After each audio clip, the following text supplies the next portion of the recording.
ಈ ಭಾರತೀಯ ಸಾಂಸ್ಕೃತಿಕ ಉತ್ಸವವನ್ನು ಅರ್ಪಿಸಿದ್ದು ನಾವೆಲ್ಲ ಅಭಿಮಾನ ಪಡುವಂಥದ್ದು. ಇಡೀ ಸಾಂಸ್ಕೃತಿಕ ಉತ್ಸವವನ್ನು ಈ ಶತಮಾನದ ಸಂತ ಸಿದ್ದೇಶ್ವರ ಅಪ್ಪಾಜಿ ಅವರಿಗೆ ಇದರ ಅರ್ಪಣೆಯಾಗಿದೆ. ಒಬ್ಬ ಸಂತ, ಅವರು ನಮ್ಮ ಕಣ್ಣೆದುರಿಗಿಲ್ಲ, ಆದರೂ ಸಹಿತ ಎಂದು ನಮ್ಮ ಸ್ಮೃತಿ ಪಟಲದಲ್ಲಿ, ಹೃದಯದಲ್ಲಿ, ಮನದ ಅಂತರಾಳದಲ್ಲಿ ಅವರ ಮಾತುಗಳು ಪ್ರತಿಧ್ವನಿಸ್ತಾ ಇವೆ. ಒಬ್ಬ ಸಂತ, ಅವರು ಶತಮಾನದ ಸಂತರು. ಒಬ್ಬ ಸಂತ ಹೇಗಿರಬೇಕು ಅನ್ನೋದಕ್ಕೆ ತಾವೇ ವ್ಯಾಖ್ಯಾನ ಆದರು. ಒಬ್ಬ ಸಂತ ಹೇಗಿರಬೇಕು, ಸ್ವಂತಕ್ಕ ಏನೂ ಇರಲಿಲ್ಲ, ಸಂತೋಷಕ್ಕೆ ಕೊರತೆ ಇರಲಿಲ್ಲ, ಅಂಥವರಿಗೆ ಸಂತರನ್ನಬೇಕಷ್ಟೆ. ಸ್ವಂತಕ್ಕೆ ಏನೂ ಇರಲಿಲ್ಲ, ಸಂತೋಷಕ್ಕೆ ಕೊರತೆಯೇ ಇರಲಿಲ್ಲ, ಅಂಥವರಿಗೆ ಸಂತರನ್ನಬೇಕು. ಅಂಥ ಶತಮಾನದ ಸಂತನಿಗೆ ಈ ಅಭೂತಪೂರ್ವ ಸಮಾರಂಭ ಅರ್ಪಣೆಯಾಗಿದೆ.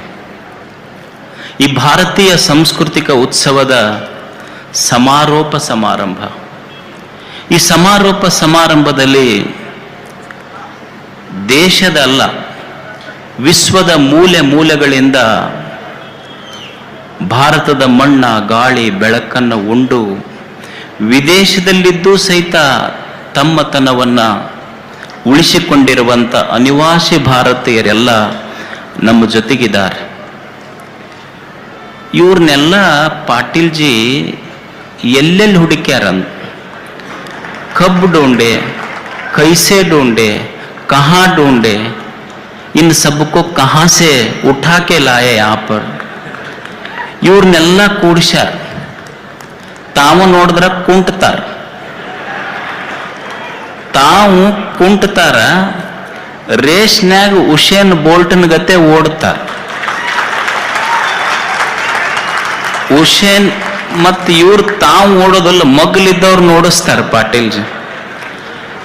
ಉಸೇನ್ ಬೋಲ್ಟ್ನು ಓಡ್ತಾನ, ಇವರು ಓಡ್ತಾರ. ವ್ಯತ್ಯಾಸ ಇಷ್ಟೇ, ಉಸೇನ್ ಬೋಲ್ಟ್ ಕಾಲಿನಿಂದ ಓಡದರ ಪಾಟೀಲ್ಜಿ ಕಾಲದೊಂದಿಗೆ ಓಡ್ತಾರೆ. ಇದು ವ್ಯತ್ಯಾಸ. ಇದು ಇವ್ರನ್ನೆಲ್ಲ ಎಲ್ಲೆಲ್ಲಿ ಸಾಧನೆ ಮಾಡಿದ ಅವ್ರನ್ನೆಲ್ಲ ಕರ್ಕೊಂಡ್ಬಂದು ನಿಮ್ಮಲ್ಲಿ ಒಂದು ಸ್ಪಾರ್ಕ್, ರಾಷ್ಟ್ರೀಯತೆಯ ಒಂದು ಸ್ಪಾರ್ಕ್ ನಿಮ್ಮ ಎದೆಯೊಳಗೆ ಮೂಡಿಸಬೇಕಂತ ಕರ್ಕೊಂಬಂದಾರ. ಅವ್ರನ್ನೆಲ್ಲ ನೋಡಿದ್ರೆ ಇಷ್ಟು ಸಂತೋಷ ಅನ್ನಿಸ್ತದೆ. ನಾವು ಎಷ್ಟು ದಿವಸ ಬರೇ ಆ ಸಿನಿಮಾ ಈ ಸಿನಿಮಾದ ರೀಲ್ ಹೀರೋಗಳಿಗೆ ಪ್ರದರ್ಶನ ಇತ್ತು. ಇವತ್ತು ರಿಯಲ್ ಹೀರೋಗಳು ನಿಮ್ಮ ಎದುರಿಗೆ ಕುಂತಾರೆಲ್ಲ. ರಿಯಲ್ ಹೀರೋಗಳು ಅವರೆಲ್ಲ. ಮತ್ತು ಅವರೆಲ್ಲ ವಿಶ್ವದ ಮೂಲೆ ಮೂಲೆಗಳಲ್ಲಿದ್ದರೂ ಸಹಿತ ಇಂದು ಭಾರತವನ್ನು ಎದೆ ತುಂಬಿಕೊಂಡರಲ್ಲ. ಇದನ್ನೆಲ್ಲ ನೆನೆಸ್ಕೊಂಡ್ರೆ, ನೋಡಿದ್ರೆ ಒಂದು ಮಾತು ನೆನಪಿಗೆ ಬರ್ತದೆ. You can take an Indian out of India. You can take an Indian out of India, but you cannot take India out of an Indian.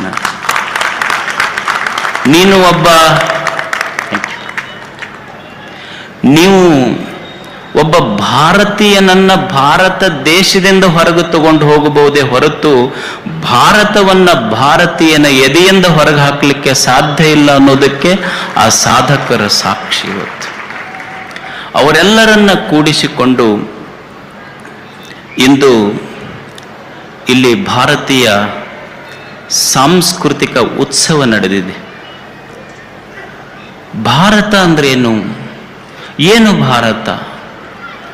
Bharat ಅಂದ್ರೆ ಇದೊಂದು ಭೌಗೋಳದ ಒಂದು ತುಣುಕಲ್ಲ, ಇತಿಹಾಸದ ಒಂದು ಅಧ್ಯಯನ ಅಲ್ಲ, ಉಪಮೆಗೆ ಸಿಲುಕದ ಒಂದು ಮಹಾಕಾವ್ಯ ಭಾರತ. ಇದು ಭಾರತವನ್ನು ಕುರಿತು ನಮ್ಮಂಥವರು ಹೇಳುವುದಲ್ಲ, ನಮ್ಮ ದೇಶದವರು ಭಾರತವನ್ನು ಅಭಿಮಾನ ಪಡುವುದು ದೊಡ್ಡದಲ್ಲ.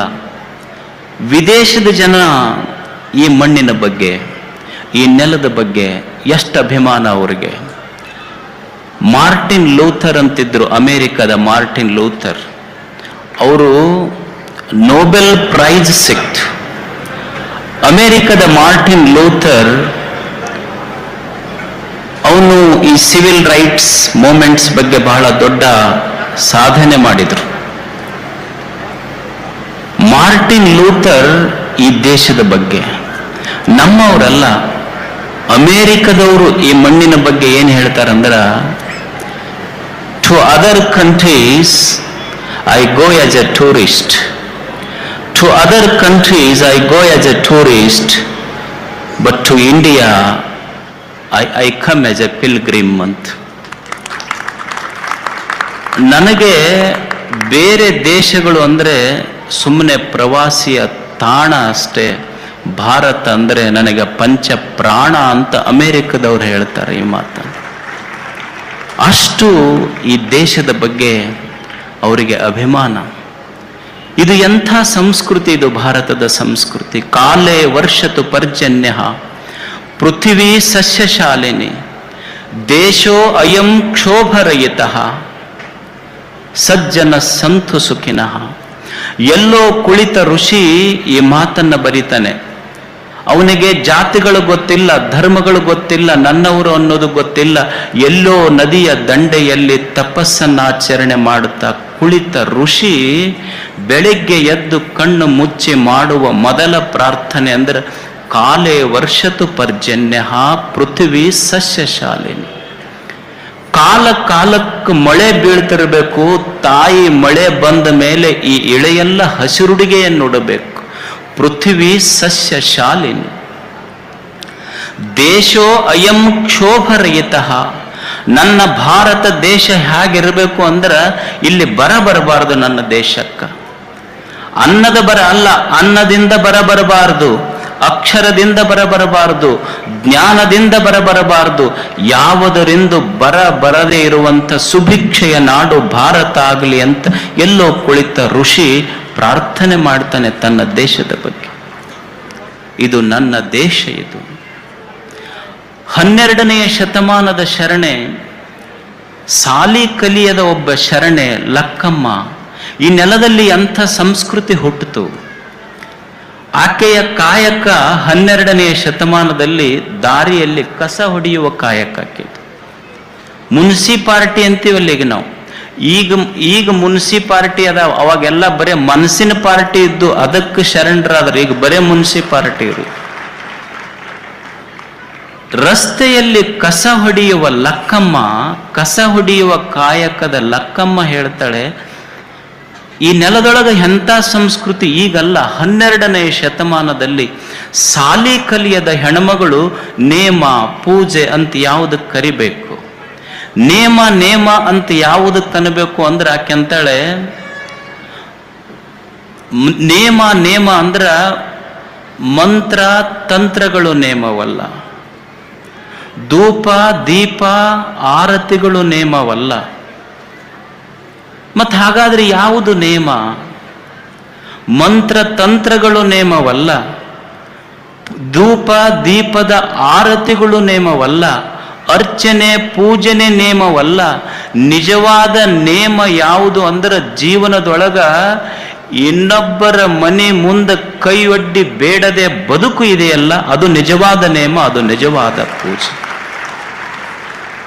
ಪರಧನ ಪರಸ್ತ್ರೀ ಪರದೈವಕ್ಕೆರಗ ದಿಪ್ಪುದೇ ಶಂಭ ಜಕ್ಕೇಶ್ವರನಲ್ಲಿ ನಿಜ ನೇಮ ಕಾಣಿರು. ಏನ ಮಾತುಗಳು, ಸತ್ಯಕ್ಕನ ಮಾತೆಷ್ಟು ಅದ್ಭುತ. ಸಾಲಿ ಕಲಿಲಾರ್ದ ಹೆಣ್ಮಗಳು ಹಿಡಿದಿದ್ದು, ಸಾಲಿ ಕಲ್ತವ್ರಲ್ಲ. ಸಾಲಿ ಕಲ್ತವ್ರ ಮಾತುಗಳು ಬೇರೆ ಇರುತ್ತವೆ, ಸಾಲಿ ಕಲ್ತವ್ರ ಮಾತೇ ಬೇರೆ. ಸಾಲಿ ಕಲಿಲಾರ್ದ ಹೆಣ್ಮಗಳು. ನೀವು ಮುಂದೆ ಮತ್ತೆ ಬರ್ರಿ, ಈ ನೆಲದ ಕವಿ ಹೇಳ್ತಾನೆ, ಯಾರಾದರೂ ನೀರಡಿಸಿ ನಿನ್ನ ಮನೆ ಮುಂದೆ ಬಂದು ನಿಂತ್ರ ಅವ್ರ ಜಾತಿ ನೋಡಬೇಡೋ. ನೀರಡಿಸಿ ಬಂದ ಸಹೋದರನಿಗೆ ನೀರನ್ನು ಕೊಡಲು ಮನು ಧರ್ಮ ಶಾಸ್ತ್ರವನ್ನೇ ಗೋಗೆರೆಯಬೇಕೇನು? ನಿನ್ನ ಮನೆ ಮುಂದೆ ಹೊಟ್ಟೆ ಹಸ್ತೈತಂತ ಒಬ್ಬ ವ್ಯಕ್ತಿ ಬಂದು ನಿಂತ್ರ, ನನಗೆ ನೀರಡಿಕೆ ಆಗೈತಂತ ಬಂದು ನಿನ್ನ ಮನೆ ಮುಂದೆ ನಿಂತ್ರ ಅವನ ಜಾತಿ ನೋಡಬೇಡೋ. ಎದೆಯ ಧ್ವನಿಗೂ ಮಿಗಿಲು ಶಾಸ್ತ್ರವಿಹುದೇನೋ. ಜಾತಿಯನ್ನು ನೋಡಿ ಸಮಾಜ ಕಟ್ಟುವುದು ಬೇಡ, ನೀತಿಯ ಮೇಲೆ ಸಮಾಜ ಕಟ್ಟಬೇಕು ಅಂತ ಹೇಳಿದ ನೆಲದ ಸಂಸ್ಕೃತಿ ಇದು ಭಾರತದ ಸಂಸ್ಕೃತಿ. ಟಾಟಾ, ಒಮ್ಮೆ ಸಚಿನ್ ತೆಂಡೂಲ್ಕರ್ ಅವರು ಟಾಟಾ ಅವರಿಗೆ ಭೇಟಿಯಾಗಿದ್ರಂತ. ಅವ್ರು ಕೇಳಿದ್ರಂತೆ, ಇದು ಎಲ್ಲೋ ಒಂದು ಆರ್ಟಿಕಲ್ನಲ್ಲಿ ಓದ್ತಾ ಇದ್ದೆ ನಾನು. ಟಾಟಾ ಕೇಳಿದ್ರಂತ ಅವರು, ಟಾಟಾ ಅಂದ್ರೆ ಏನು? ಅವಾಗ ರತನ್ ಟಾಟಾ ಹೇಳಿದ್ರಂತ, ಟಾಟಾ ಅಂದ್ರೆ ಏನೂ ಅಲ್ಲ ಸಚಿನ್ಜಿ, ಟಾಟಾ ಅಂದ್ರೆ ಏನೂ ಅಲ್ಲ, ಪ್ರಸಂಗ ಬಂತು ಅಂದ್ರೆ, ಭಾರತ ದೇಶಕ್ಕೆ ಅವಶ್ಯಕತೆ ಇತ್ತು ಅಂದ್ರೆ ನನ್ನ ಇಡೀ ಸಂಪತ್ತನ್ನು ದೇಶಕ್ಕಾಗಿ ಕೊಡುವುದೇ ಇದು ಟಾಟಾನ ಅರ್ಥ ಅಂತ ಹೇಳಿದ್ರಂತ. ಅಂದ್ರೆ ಪ್ರಸಂಗ ಬಂತು ಅಂದ್ರೆ ದೇಶಕ್ಕಾಗಿ ನಮ್ಮನ್ನು ನಾವು ಅರ್ಪಿಸಬೇಕನ್ನುವುದು ಇದು ಟಾಟಾ ಹೇಳಿದ ಪಾಠ ನಮಗೆಲ್ಲ. ನಮಗೆ ಇಂಥ ಪಾಠ ಹೇಳಕ್ಕೆ ಬಂದರೆ ಹೇಳಿದವರಿಗೆ ಟಾಟಾ ಅಂತ ಕಳಿಸ್ತೀವಿ ನಾವು ಅಷ್ಟೆ. ನಮ್ಮ ಸಂಸ್ಕೃತಿ ಟಾಟಾನ ಸಂಸ್ಕೃತಿ ಅಲ್ಲ, ನಮ್ಮದು ತಾತ ಸಂಸ್ಕೃತಿ ಅಷ್ಟೇ. ನಮ್ಮದು ತಾತ ಸಂಸ್ಕೃತಿ ನಮ್ದು. ಯಾರೋ ಒಬ್ರು ಹೇಳಿದ್ರ, ನಮ್ಮೂರಾಗ ಸೂಜಿ ನುಂಗ್ತಾರ್ರಿ. ಇನ್ನೊಬ್ಬ ಹೇಳಿದ್, ನೀ ಸೂಜಿ ನುಂಗವ್ರದ್ದು ಏನು ಹೇಳ್ತಿ, ನಮ್ಮೂರಾಗ ಡಬ್ಬಣ ನುಂಗ್ತಾರ. ಇನ್ನೊಬ್ಬ ಒಂದ ಡಬ್ಬಣ ನುಂಗವ್ರದ್ದು ಏನು ಹೇಳ್ತಿಪ್ಪ, ನಮ್ಮೂರಾಗ ದೊಡ್ಡ ದೊಡ್ಡ ಹಾವು ನುಂಗ್ತಾರ. ಅವ ಇನ್ನೊಬ್ಬ ಹೇಳ್ದ, ಸೂಜಿ ಡಬ್ಬಣ ನುಂಗವ್ರದ್ದೆಲ್ಲ ಏನು ಹೇಳ್ತೀರಿ, ನಮ್ಮ ಊರಿಗೆ ಬರ್ರಿ, ಸಾಲಿಗೆ ಸಾಲಿ ನುಂಗ್ಯಾರ, ಮಠಕ್ಕೆ ಮಠ ನುಂಗ್ಯಾರ, ಮನಿಗೆ ಮನಿ ನುಂಗ್ಯಾರ, ರೋಡಿಗೆ ರೋಡಿ ನುಂಗ್ಯಾರ, ಕೆರೆಗೆ ಕೆರೆ ನುಂಗ್ಯಾರ, ಯಾವ ಉಳ್ದಿಲ್ಲ. ಎಷ್ಟು ನುಂಗ್ಯಾರ ಅಂದ್ರೆ ನೀರು ಕುಡಿಯಕ್ಕೆ ಸಹಿತ ಜಾಗ ಇಲ್ಲ ಅವರು. ನಮ್ಮದು ತಾತ ಸಂಸ್ಕೃತಿ, ಆದರೆ ಟಾಟಾನ ಸಂಸ್ಕೃತಿ ಅಷ್ಟು ದೊಡ್ಡ. ಇಂಥದ್ದು ಈ ನೆಲದ ಸಂಸ್ಕೃತಿ ಇದು. ಆದರೆ ಇಂಥದರ ಮಧ್ಯದಲ್ಲಿ ಎಷ್ಟು ಭಾರತೀಯ ಸಾಂಸ್ಕೃತಿಕ ಉತ್ಸವಗಳನ್ನು ಪಾಟೀಲ್ಜಿ ಅವರು ಇಲ್ಲಿ ನಡೆಸ್ಕೊಂಡು ಬಂದಿದ್ದಾರೆ ಕರ್ನಾಟಕದಲ್ಲಿ. ಕರ್ನಾಟಕದ ಬೇರೆ ಭಾಗದಲ್ಲಿಯೂ ಇದನ್ನು ನಡೆಸಿದ್ದಾರೆ, ಕರ್ನಾಟಕದಲ್ಲಿಯೂ ಸಹಿತ ಇದನ್ನು ಕಲಬುರಗಿಯಲ್ಲಿ, ಜೊತೆಗೆ ಇಂದು ಸೇಡಂನಲ್ಲಿ ಈ ಭಾರತೀಯ ಸಾಂಸ್ಕೃತಿಕ ಉತ್ಸವ ನಡೀತಾ ಇದೆ. ಭಾಳ ಮಂದಿಗೆ ಅನ್ನಿಸ್ಬೋದು, ಯಾಕಿಷ್ಟು ಪದೇ ಪದೇ ಇದನ್ನು 3 ವರ್ಷಕ್ಕೆ 4 ವರ್ಷಕ್ಕೆ ಈ ಭಾರತೀಯ ಸಾಂಸ್ಕೃತಿಕ ಉತ್ಸವಗಳನ್ನು ನಡೆಸೋದು ಏನು ಲಾಭ ಐತೆ ಇದರಿಂದ? ನೀವು ನೋಡ್ರಿ, ಹೊಟ್ಟೆ ಹಸಿತಂದ್ರೆ ನಿಮಗೆ ಎಲ್ಲಿ ಬೇಕಲ್ಲಿ ದಾಬಾ ಸಿಗ್ತಾವ, ಎಲ್ಲಿ ಬೇಕಲ್ಲಿ ಹೋಟೆಲ್ ಸಿಗ್ತಾವ. ನಿಮ್ಮ ಹೊಟ್ಟೆ ತುಂಬಿಸ್ಕೊಳ್ಳೋ ಸಲುವಾಗಿ ದಾಬಾ ಸಿಗ್ತಾವ, ಹೋಟೆಲ್ ಸಿಗ್ತಾವ, ರೆಸ್ಟೋರೆಂಟ್ ಸಿಗ್ತಾವ, ಪಾನಿಪುರಿ ಸಿಗ್ತೈತಿ, ಸಮೋಸ ಸಿಗ್ತೈತಿ, ಪಿಜ್ಜಾ ಸಿಗ್ತೈತಿ, ಬರ್ಗರ್ ಸಿಗ್ತೈತಿ. ಆದರೆ ನೆತ್ತಿ ತುಂಬಿಸ್ಕೊಳ್ಳುವ ಸಲುವಾಗಿ ಒಂದಾದರೂ ರೆಸ್ಟೋರೆಂಟ್ ಬೇಕಲ್ಲ, ಇದು ನೆತ್ತಿ ತುಂಬಿಸಿಕೊಳ್ಳುವ ರೆಸ್ಟೋರೆಂಟ್ ಇದು ಅಷ್ಟೆ. ನೆತ್ತಿ ತುಂಬಿಸ್ಕೊಳ್ಳೋಕೆ ಒಂದರ ಬೇಕಲ್ಲ ಇದು ಅಂತ. ಮನುಷ್ಯನ ಮನಸ್ಸೇನಿದೆ, ಸಾಧನೆ ಅಂದ್ರೆ ಏನಲ್ಲ, ಮನದ ಹೀನ ವಿಷಯಗಳನ್ನು ತೆಗೆದು, ಮನದ ಹೀನ ವಿಷಯಗಳನ್ನು ಸರಿಸಿ ಮನಸ್ಸನ್ನು ಒಳ್ಳೆಯ ವಿಷಯಗಳ ಕಡೆ ಹರಿಸುವುದೇ ಸಾಧನೆ ಅಷ್ಟೆ. ಇಷ್ಟೆಲ್ಲ ಸಾಧಕರನ್ನು ಕರ್ಕೊಂಡ್ಬಂದಿದ್ದಾರೆ, ದೇಶ ವಿದೇಶಗಳಿಂದ ಉತ್ತಮ ವಾಕ್ಯಗಳನ್ನು ಕರ್ಕೊಂಡ್ಬಂದಾರ. ಇವ್ರನ್ನೆಲ್ಲ ಕರ್ಕೊಂಡು ಬಂದು ನಮಗೆಲ್ಲ ಪರಿಚಯಿಸ್ತಾ ಇದ್ದಾರೆ. ಇದು ಮನುಷ್ಯನ ಮನಸ್ಸು ಏನಂದ್ರೆ, ಇದಕ್ಕೆ ಹಂಗ ಬಿಡೋದಲ್ಲ, ಪ್ರತಿ ಕ್ಷಣ ಹೊಸದು ಕಲಿಸ್ತಿರ್ಬೇಕು, ಇದಕ್ಕೆ ಸಂಸ್ಕಾರ ಕೊಡ್ತಿರ್ಬೇಕು. ನೀ ಎಷ್ಟೇ ಸಂಸ್ಕಾರ ಕೊಡ್ರಿ ಅದು ಮತ್ತೆ ಕೆಡ್ತಿರ್ತದೆ, ಮತ್ತೆ ಕೊಡ್ತಿರ್ಬೇಕಷ್ಟೆ. ಎಷ್ಟು ದಿವಸ ಕೊಡುದ್ರಿ ಅಂದ್ರೆ ಕೊಡೋದೇ ಹಂಗೆ. ಈಗ ನೀವು ಹಳ್ಳಿಗಳಲ್ಲಿ ಶೇಂಗಾ ಬಿತ್ತೀರಿ, ಶೇಂಗಾ ಹೆಂಗೆ ಬಿತ್ತೀರಿ ಹೇಳ್ರಿ? ಶೇಂಗಾ ಸೊಟ್ಟಿ ತೆಗೆದು ಬಿತ್ತಿರೋ ಇಲ್ಲೋ? ಸೊಟ್ಟಿ ತೆಗೆದ ಬಿತ್ತೀರಿ, ಆದರೂ ಹುಟ್ಟಿ ಬರುವಾಗ ಮತ್ತೆ ಸೊಟ್ಟಿ ತಗೊಂಡ ಬರ್ತೈತದ. ಹಂಗಿದು ಮನಸ್ಸು ಹಿಂಗೆ ಒಂದು ಸಂಸ್ಕೃತಿ ಉತ್ಸವದಾಗ ಇವರನ್ನು ನೋಡಿ ಮಾತು ಕೇಳಿ ನಾನು ಹಂಗೆ ಆಗ್ಬೇಕು ಅನಿಸ್ತೈತಿ. ಮನೆಗೆ ಹೋದ ಕೂಡಲೇ ಸಂಸಾರ ಮತ್ತೆ ಅದನ್ನು ಸೊಟ್ಟಿ ಮುಚ್ಚಿ ಹಾಕಿ ಸೊಟ್ಟಿ ತಗೊಂಡ ಬರ್ತೈತಿ ಮುಂದಿನ ವರ್ಷ ಬರುವಾಗ. ಇದು ಹಂಗ ಸಂಸ್ಕಾರ ಕೊಡ್ತಿರ್ಬೇಕಷ್ಟೇ ಇದಕ್ಕೆ. ಯಾಕಂದ್ರೆ ಮನಸ್ಸಿಗೆ ಸಂಸ್ಕಾರ ಇರದೇ ಇದ್ರೆ ಇದು ಕೆಡ್ತೈತಿ. ಒಂದು ಹುಡುಗಗ ಉಗುರು ಕಡಿಯೋ ಚಟ ಇತ್ತಂತ, ಈ ಕೈಯಾಗಿನ ಉಗುರು ಕಡಿತಿತ್ತಂತದ್ದು, ಭಾಳ ಉಗುರು ಕಡಿಯೋ ಚಟ ಅದಕ್ಕೆ. ಆ ಊರಿಗೆ ಒಬ್ಬರು ಯೋಗಾಸನ ಕಲಿಸೋ ಗುರುಗಳು ಬಂದಿದ್ರಂತ. ಯೋಗಾಸನ ಕಲಿಸೋ ಗುರುಗಳು ಬಂದಿದ್ರಲ್ಲ, ಅವ್ರವ್ವ ಆ ಹುಡುಗನ ಕರ್ಕೊಂಡು ಆ ಯೋಗಾಸನ ಕಲಿಸೋ ಗುರುಗಳ ಹತ್ರ ಬಂದ್ಲಂತ. ಏನ್ರಿ, ನಮ್ಮ ಹುಡುಗ ಬರೇ ಕೈಯಾಗಿನ ಉಗುರು ಕಡಿಯೋ ಚಟ ಬಿದ್ದೈತಿ. ಅವ್ರು ಯೋಗಾಸನ ಕಲಿಸೋ ಗುರುಗಳು ಅಂದ್ರೆ ಇದು ಎಷ್ಟ್ರ ಕೆಲಸ ಬಾ, ನಾ ಸೀದಾ ಮಾಡ್ತೀನಿ ಅವನಿಗೆಲ್ಲ ಯೋಗಾಸನ ಹಾಕಿದ್ರು ಕಲಿಸಿದ್ರು. ಒಂದು ವರ್ಷ ಆಯ್ತು, ಮುಂದಿನ ವರ್ಷ ಮತ್ತೆ ಆ ಗುರುಗಳು ಮತ್ತೆ ಯೋಗಾಸನ ಕಲಿಸ್ಲಿಕ್ಕೆ ಆ ಊರಿಗೆ ಬಂದಿದ್ರು. ಅವರೂ ಭೇಟಿ ಆದ್ಲು. ಹೆಂಗದನವ ನಿನ್ನ ಮಗ ಅಂತ ಕೇಳಿದ್ರು. ಅವಾಗ ಅವ್ರವು ಹೇಳ್ದಂತೆ, ಯಪ್ಪ ಮೊದಲ ಚಲೋ ಇತ್ತಿದ್ದು, ಈಗ ಭಾಳ ಕೆಟ್ಟೈತೆ ಅಂದ್ಲಕ್ಕಿ. ಅವಾಗ ಅವ್ರ ಗುರುಗಳಂದ್ರೆ ಏನಾಗೈತಿ? ಯಪ್ಪ ಮೊದಲ ಕೈಯಾಗಿನ ಉಗುರು ಕಡಿತಿತ್ತು, ಈಗ ನೀ ಯೋಗಾಸನ ಕಲ್ಸಿಂದ ಕಾಲು ಹೆಗಲ ಮೇಲೆ ಹಾಕೊಂಡು ಹೆಗಲ ಮೇಲಿನ ಉಗುರು ಕಲಿತಿತ್ತು, ಕಾಲನ ಉಗುರು ಕಡಿಯಕತ್ತೈತಿ ಈಗ ಅದು. ಅಂದ್ರೆ ಮನಸ್ಸು ಇದು ಸಂಸ್ಕಾರ, ಇದು ಅಷ್ಟೇ ಬಿಡುವುದಿಲ್ಲ. ಎಷ್ಟು ದಿವಸ ಮಾಡ್ಬೇಕ್ರಿ ಅಂದ್ರೆ ಹಂಗ ಮಾಡ್ತಾ ಹೋಗೋದು, ಇದಕ್ಕೆ ಕೊನೆ ಇಲ್ಲ. ಸ್ಟಿಲ್ ಯುವರ್ ಲಾಸ್ಟ್ ಬ್ರೆತ್, ಕೊನೆಯ ಉಸಿರಿರುವವರೆಗೆ ಹೋಗೋದು ಅಷ್ಟೇ, ಮಾಡ್ತಾ ಮಾಡ್ತಾ ಹೋಗೋದು. ಈಗ ನೀವು ಮನ್ಯಾಗ ತಾಯಿಯಂದ್ರೆ ಇರ್ತೀರಿ, ಈಗ ಖಾರಬೇಳಿ ಮಾಡ್ತೀರಿ, ಸಾಂಬಾರು ಮಾಡ್ತೀರಿ. ಸಾಂಬಾರು ಮಾಡೋ ಬಗಣಿಯೊಳಗೆ ತಪ್ಪಿ ಚಹಾ ಮಾಡಿದ್ರಿ ಅಂದ್ರೆ ಹೆಂಗಿರ್ತೈತೆ ಅದು?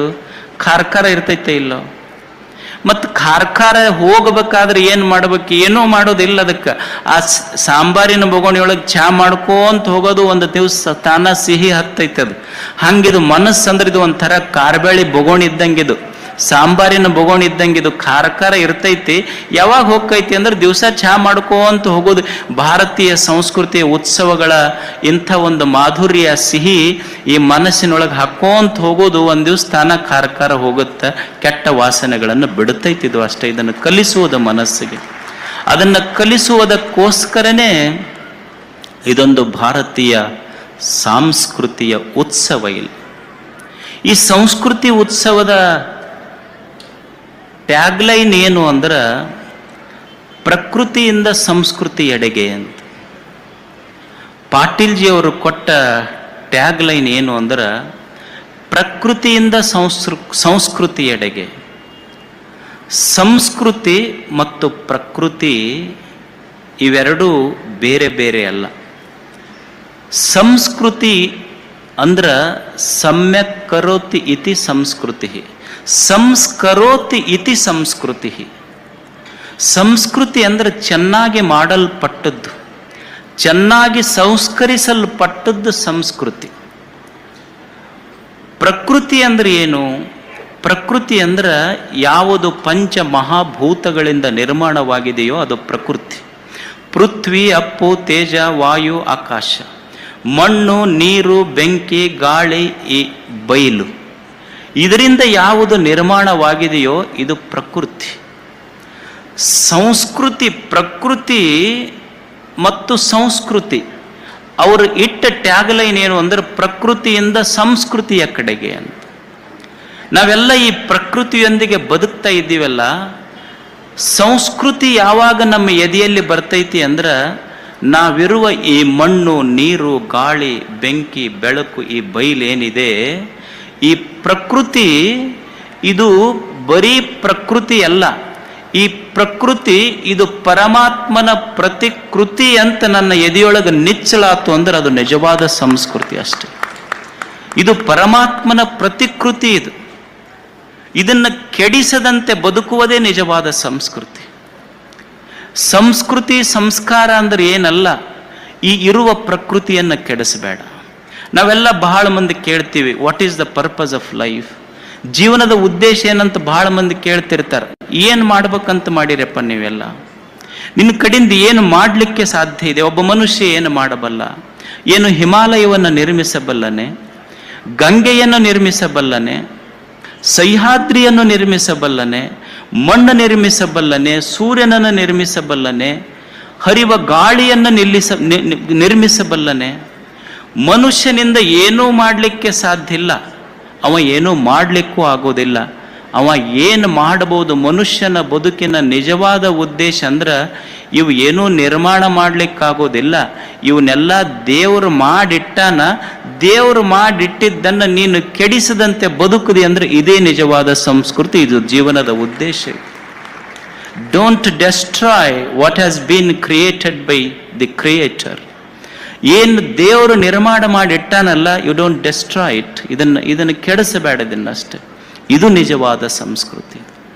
ಪ್ರಕೃತಿಯನ್ನು ಬಿಟ್ಟು ದೇವರದಾರೇನು? ಈ ನಿಸರ್ಗವನ್ನು ಬಿಟ್ಟು ದೇವರದಾರೇನು? ನಿಸರ್ಗವೇ ದೇವರು, ನಿಸರ್ಗ ದೇವರಂತ ಆರಾಧಿಸುವುದೇ ನಿಜವಾದ ಸಂಸ್ಕೃತಿ. ಈ ನೆಲದ ಋಷಿ, ಈ ನೆಲದ ಕವಿ, ಈ ನೆಲದ ಅನುಭಾವಿ ಅಲ್ಲಮನ ಮಾತೆಷ್ಟು ಅದ್ಭುತ. ನಾವು ಗುಡಿ ಗುಂಡಾರಗಳಂತೆ ಎಲ್ಲೆಲ್ಲೋ ಹೋಗ್ತೀವಿ, ನಿಜವಾದ ಗುಡಿ ಯಾವುದು? ನಾವು ತೀರ್ಥಕ್ಷೇತ್ರಗಳಂತೆ ಎಲ್ಲೆಲ್ಲೋ ಹೋಗ್ತೀವಲ್ಲ, ನಿಜವಾದ ತೀರ್ಥ ಯಾವುದು? ನಾವು ಹೋಮ ಹವನ ಅಂತ ಮಾಡ್ತೀವಲ್ಲ, ಯಾವುದು ನಿಜವಾದ ಹೋಮ, ಯಾವುದು ಧ್ಯಾನ, ಯಾವುದು ಮೌನ?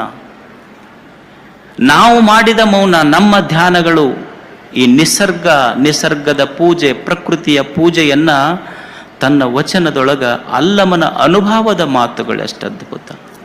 ಈ ಪ್ರಕೃತಿಯನ್ನ ಆರಾಧಿಸುವುದೇ, ಈ ಪ್ರಕೃತಿಯನ್ನ ಪೂಜಿಸುವುದೇ ನಿಜವಾದ ಸಂಸ್ಕೃತಿ ಅನ್ನುವುದನ್ನ ಅಲ್ಲಮ ತನ್ನ ಅನುಭವದ ನುಡಿಗಳಲ್ಲಿ ನಮ್ಮೆಲ್ಲರಿಗೆ ಮೆಲುಕು ಹಾಕ್ತಾನೆ. ಪೃಥ್ವಿಯ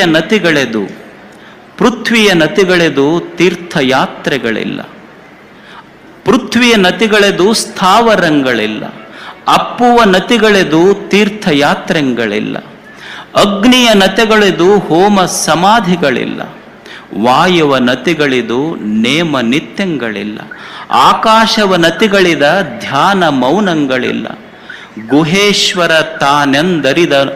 ಗುಹೇಶ್ವರ ತಾನೆಂದರಿದವಂಗೆ ಇನ್ನಾವಂಗವೂ ಇಲ್ಲ. ಅವ ಅಂತಾನೆ, ಗುಡಿ ಗುಂಡಾರ ದೇವರು ಎಲ್ಲಿ ಹೊರಗಿಲ್ಲೋ, ನಮಗ ಅನ್ನ ಕೊಟ್ಟ ಭೂಮಿ ತಾಯಿ ಅದಳಲ್ಲ, ಈಕೆ ನಿಜವಾದ ದೇವತೆ. ಇದು ಆರಾಧಿಸು, ಇದಕ್ಕಿಂತ ದೊಡ್ಡ ದೇವರು ಎಲ್ಲಿದೆ ನಿನಗೆ? ನೀನು ಕಟ್ಟಿದ ಗುಡಿ ಗುಂಡಾರಗಳಿಗೆ ಆಶ್ರಯ ಕೊಟ್ಟಿದ್ದು ಭೂಮಿಯಲ್ಲೇನು? ಭೂಮಿ ತಾಯಿ ಇರದೇ ಇದ್ರೆ ನೀನು ಎಲ್ಲಿ ಆಕಾಶ ಗುಡಿ ಕಟ್ಟಲಿಕ್ಕೆ ಸಾಧ್ಯ ಇತ್ತೇನು ಹೇಳಿ? ಏನು ಅದ್ಭುತವಾದ ಭೂಮಿ ಇದು ಈ ಭೂಮಿಯಲ್ಲಿ ಎಂಥ ಸತ್ವ ಇದೆ. ಈ ಭೂಮಿಯನ್ನು ಆರಾಧಿಸುವುದು ಸಂಸ್ಕೃತಿ. ನೀವು ನೋಡಿ, ಎಲ್ಲವೂ ಮಣ್ಣು ಇರದೇ ಇದ್ರೆ ಏನಾದರೂ ಬರಲಿಕ್ಕೆ ಸಾಧ್ಯ ಇತ್ತೇನು ಹೇಳಿ?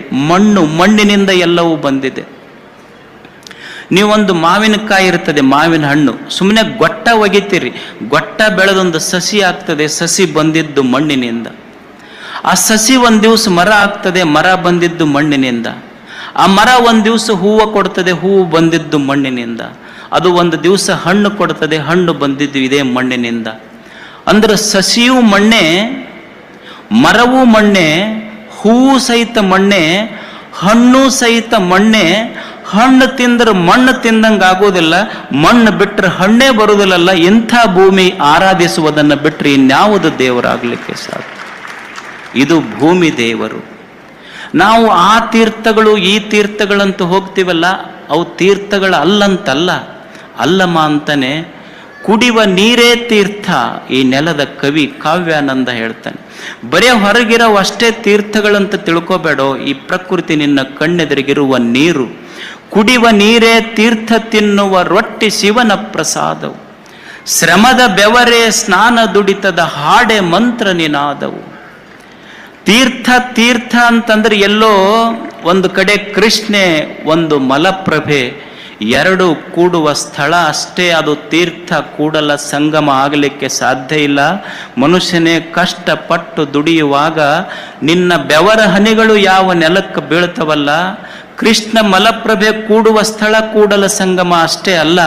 ನೀನು ಕಾಯಕದಿಂದ ದುಡಿಯುವಾಗ ನಿನ್ನ ಶ್ರಮದ ಬೆವರಿನ ಹನಿ ಯಾವ ನೆಲಕ್ಕೆ ಬೀಳ್ತವಲ್ಲ, ನಿನ್ನ ಬೆವರ ಹನಿ ನೆಲ ಕೂಡುವ ಸ್ಥಳ ಅದು ಸಾಕ್ಷಾತ್ ಕೂಡಲ ಸಂಗಮ. ಇದು ಅದು ಕೂಡಲ ಸಂಗಮ ಅಲ್ಲೇನು ಹೇಳಿ? ನಮ್ಮ ಹಣೆ ಬರ ಸರಿಗಿಲ್ಲ ಅಂತೀವಿ ನಾವು. ಮನುಷ್ಯನೇ ನಮ್ಮ ಹಣೆಯ ಬರವನ್ನ ಯಾರೋ ಬರೆದಿಲ್ಲ. ನಿನ್ನ ಹಣೆಯ ಬರಹವನ್ನ ನಿನ್ನ ಬೆವರ ಹನಿಗಳಿಂದ ಮಾತ್ರ ನೀನು ಅಳಕಿಸಲಿಕ್ಕೆ ಸಾಧ್ಯ ಇದೆ. ಇದು ದುಡಿಮೆಯ ಸಂಸ್ಕೃತಿ. ಇದು ಯಾವುದು? ಈ ಪ್ರಕೃತಿಯೇ ನಿಜವಾದ ದೇವರಷ್ಟೇ. ಗಾಳಿ ದೇವರು, ಸೂರ್ಯ ದೇವರು, ವಾಯುದೇವರು. ನಿನ್ನನ್ನು ನೀ ತಿಳ್ಕೊಂಡಿ ಅಂದ್ರೆ ನೀನು ನಿಜವಾದ ದೇವ. ಈ ನಿಸರ್ಗವನ್ನು ನೀನು ಆರಾಧಿಸು ಮನುಷ್ಯನೇ. ನಾವು ದೇವರಿಗೆ ಲಕ್ಷ ದೀಪಗಳನ್ನು ಹಚ್ಚಿ ಆರಾಧಿಸುವುದು ನಿಜವಾದ ದೇವರ ಆರಾಧನೆಯಲ್ಲ. ಲಕ್ಷ ದೀಪಗಳನ್ನು ಹಚ್ಚಿ ದೇವರನ್ನು ಆರಾಧಿಸುವುದಲ್ಲ. ವೃಕ್ಷ ದೀಪಗಳನ್ನು ಹಚ್ಚಿ ದೇವತೆಯನ್ನು ಆರಾಧಿಸು, ನಿಸರ್ಗವನ್ನು ಆರಾಧಿಸು. ವೃಕ್ಷ ದೀಪದಿಂದ ಆರಾಧಿಸಬೇಕು.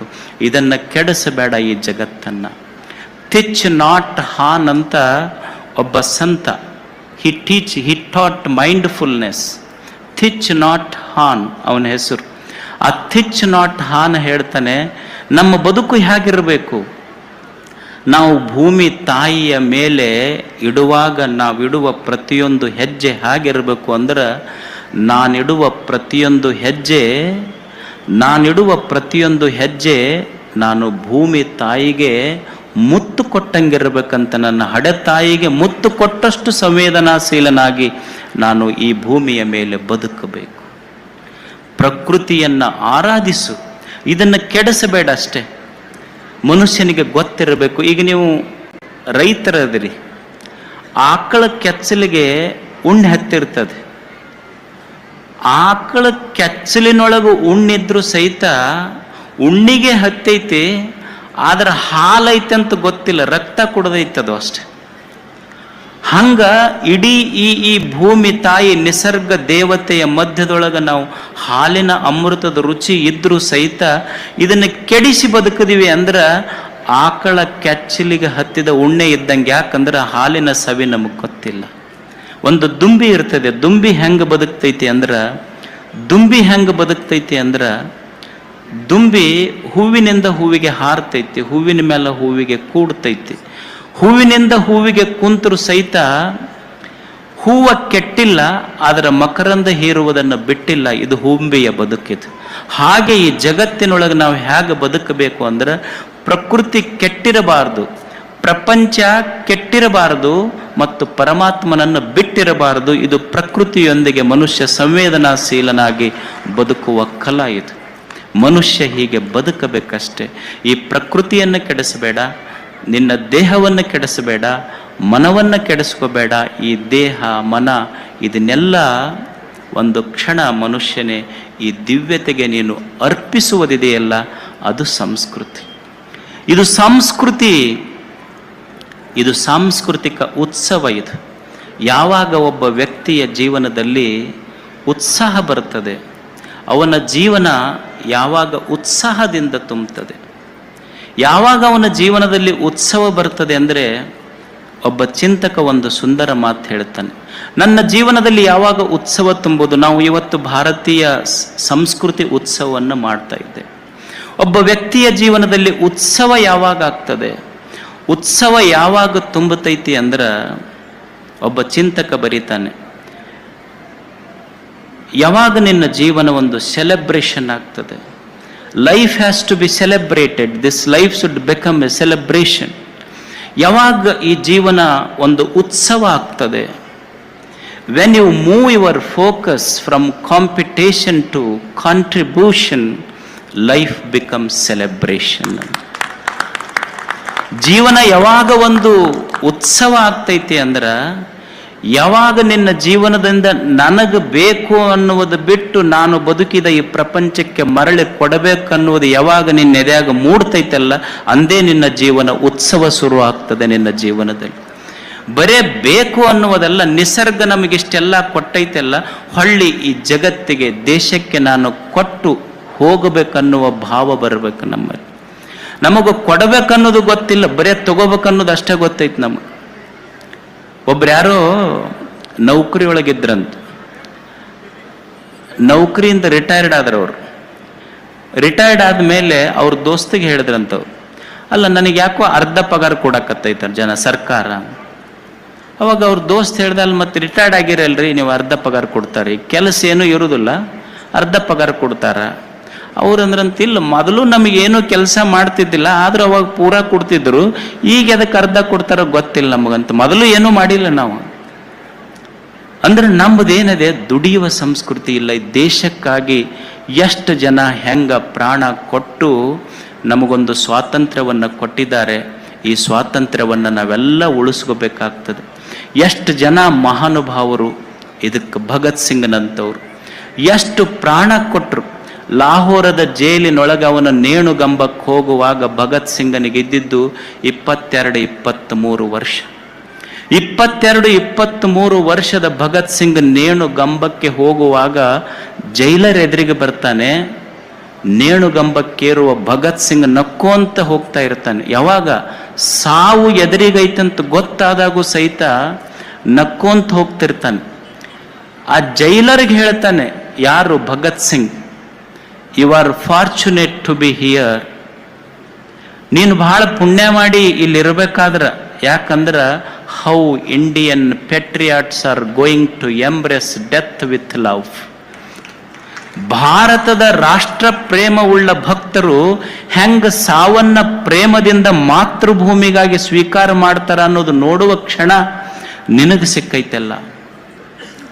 ನೇಣುಗಂಬಕ್ಕೆ ಭಗತ್ ಸಿಂಗ್ ಹೋಗಬೇಕಾದ್ರೆ ಭಗತ್ ಸಿಂಗನ ತಾಯಿ ವಿದ್ಯಾವತಿ ಬಂದು ನಿಂತು ಕಣ್ಣೀರು ಹಾಕ್ತಿರ್ತಾಳೆ. ಯಾವ ತಾಯಿಗೆ ದುಃಖ ಆಗೋದಿಲ್ಲ ಹೇಳಿ, ತನ್ನ ಮಗ ನೇಣುಗಂಬಕ್ಕೆ ಹೋಗ್ತಾ ಇರುವಾಗ.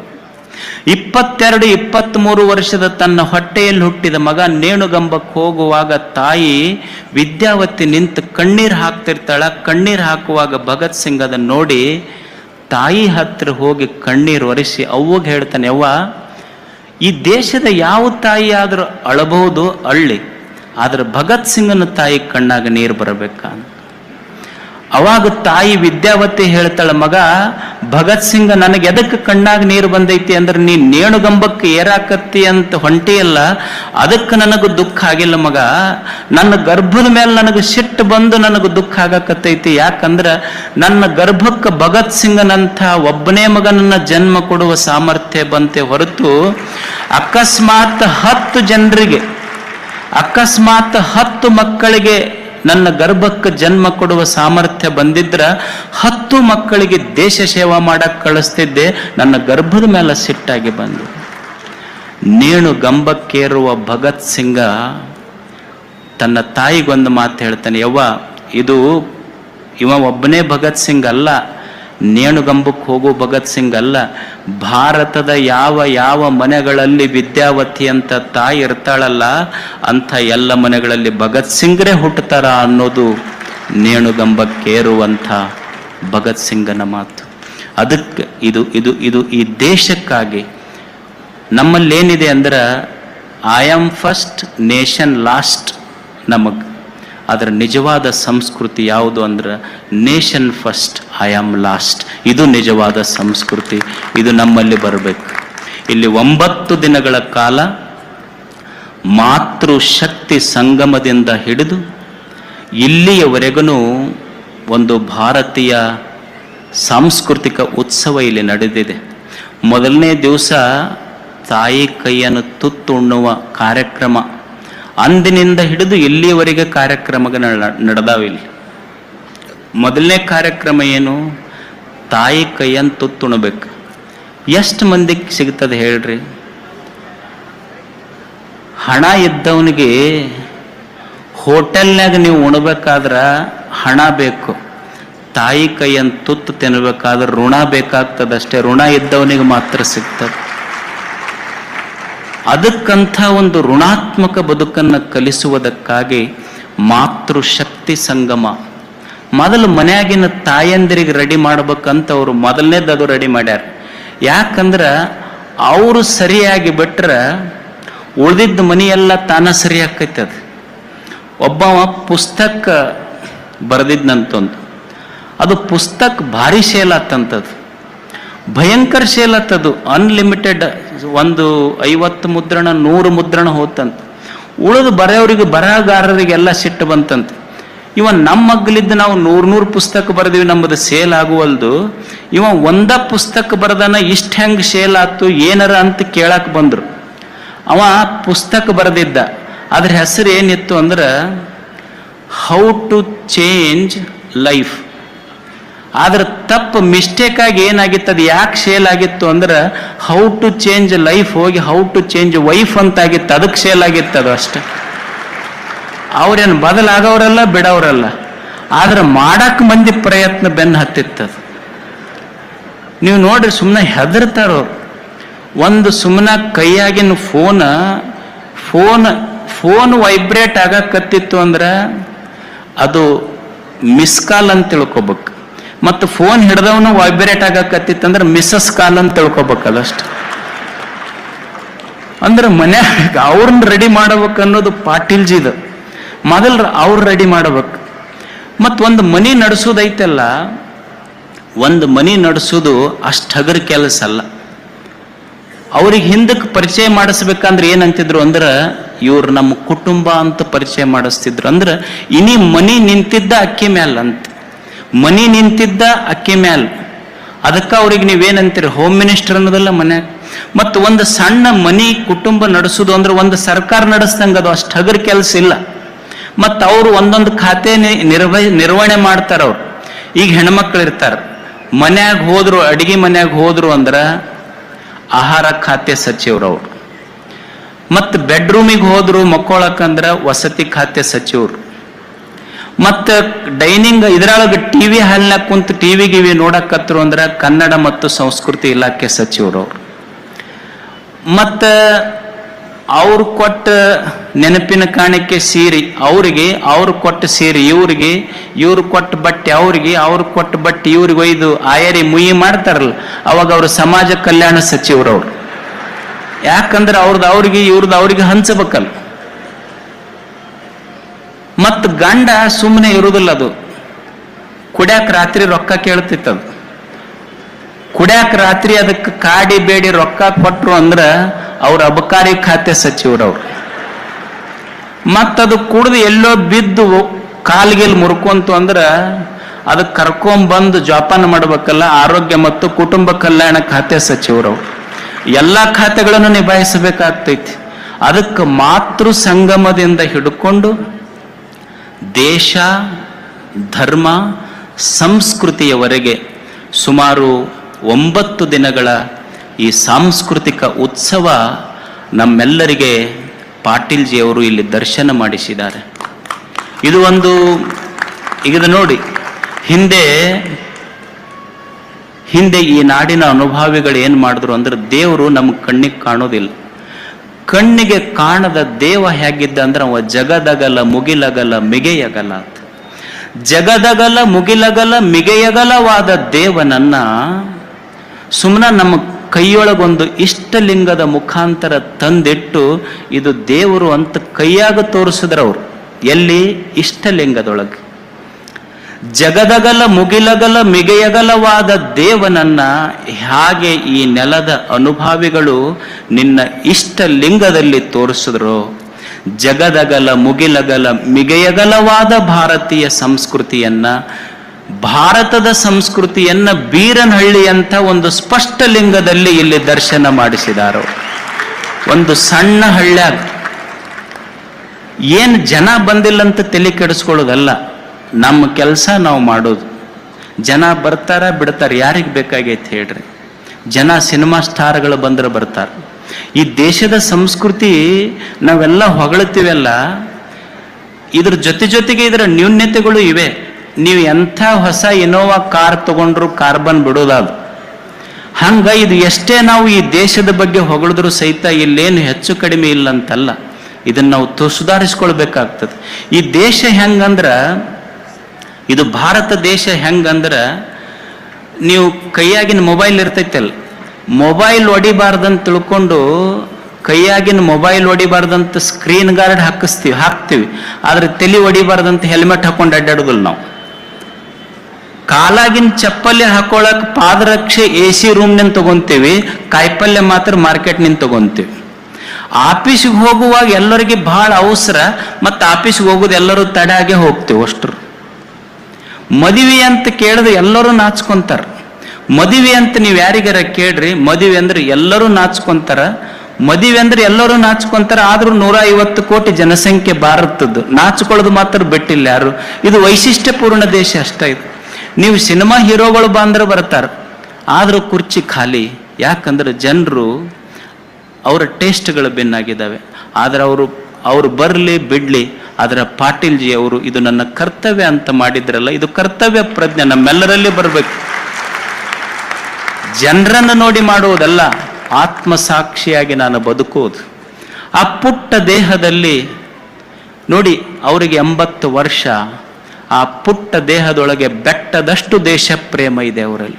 ಒಂದು ಪುಟ್ಟ ದೇಹದೊಳಗೆ ಬೆಟ್ಟದಷ್ಟು ದೇಶ ಪ್ರೇಮ ಇಟ್ಕೊಂಡು ಎಷ್ಟು ಸಾಂಸ್ಕೃತಿಕ ಉತ್ಸವಗಳನ್ನು ಮಾಡಿದ್ರು, ಎಷ್ಟೆಲ್ಲ ಪೆಂಡಾಲು, ಊಟದ ವ್ಯವಸ್ಥೆ, ಕೃಷಿ ಎಲ್ಲ ವ್ಯವಸ್ಥೆ ಮಾಡಿದ್ದಾರೆ. ಎಷ್ಟು ದೊಡ್ಡ ಸ್ಟೇಜ್ ಮಾಡಿದ್ದಾರೆ, ಎಷ್ಟೆಷ್ಟು ಸಾಧಕರನ್ನು ಇಲ್ಲಿ ಕರೆಸಿದ್ದಾರೆ. ನೀವು ಮೈಸೂರಿನ ಕಡೆ ಹೋದ್ರೆ ಕನ್ನಂಬಾಡಿ ಕಟ್ಟಿದ ವಿಶ್ವೇಶ್ವರಯ್ಯ ಇದ್ದ. ಕನ್ನಂಬಾಡಿ ಕಟ್ಟಿದ ವಿಶ್ವೇಶ್ವರಯ್ಯ ಇವತ್ತು ಮೈಸೂರಿನ ಕಡೆ ಹೋದ ಜನ ತೆಂಗು ಬಾಳೆ ಬೆಳೆದ ಗದ್ದೆಯನ್ನು ನೋಡಿದ್ರೆ ಅಲ್ಲಿ ಹೋದ ಜನ ಅದಕ್ಕೆ ಇದು ತೆಂಗು, ಇದು ಬಾಳೆ, ಇದು ಕಬ್ಬು ಅನ್ನೋದಿಲ್ಲ. ಆ ಹಸಿರನ್ನ ನೋಡಿದ ಜನ ಇದು ತೆಂಗು, ಇದು ಬಾಳೆ, ಇದು ಕಬ್ಬು ಅನ್ನೋದಿಲ್ಲ. ಅದನ್ನು ನೋಡಿದ ಜನ ಇದೆಲ್ಲ ವಿಶ್ವೇಶ್ವರಯ್ಯ, ಇದೆಲ್ಲ ವಿಶ್ವೇಶ್ವರಯ್ಯ ಅಂತ ಕರೀತಾರೆ. ಹಾಗೆ ಇವತ್ತು ಈ ಭಾರತೀಯ ಸಾಂಸ್ಕೃತಿಕ ಉತ್ಸವದ ಒಂದು ಸಾಧನೆ, ಇದನ್ನೆಲ್ಲ ಕಣ್ಣಾಡಿಸಿದಾಗ ಬರುವ ಒಂದೇ ಒಂದು ಶಬ್ದ, ಇದು ಪಾಟೀಲ್ಜಿ, ಇದು ಪಾಟೀಲ್ಜಿ ಅಷ್ಟೆ. ಅವರ ಶ್ರಮ ಇದಕ್ಕೆ ಬಹಳಷ್ಟಿದೆ. ಈ ಸಾಂಸ್ಕೃತಿಕ ಉತ್ಸವ ಇದು ಯಶಸ್ವಿ ಆಗಬೇಕು. ಒಂದು ಪುಟ್ಟ ದೇಹದಲ್ಲಿ ಇಷ್ಟೊಂದು ದೇಶ ಪ್ರೇಮ ಇಟ್ಕೊಂಡು ಇದನ್ನೆಲ್ಲ ಮಾಡಿದ್ದಾರೆ. ನಮಗೆಲ್ಲ ಈ ದೇಶದ ಬಗ್ಗೆ, ಈ ನೆಲದ ಬಗ್ಗೆ, ಈ ಮಣ್ಣಿನ ಬಗ್ಗೆ ನಮಗ ತುಂಬ ಅಭಿಮಾನ ಇರಬೇಕು.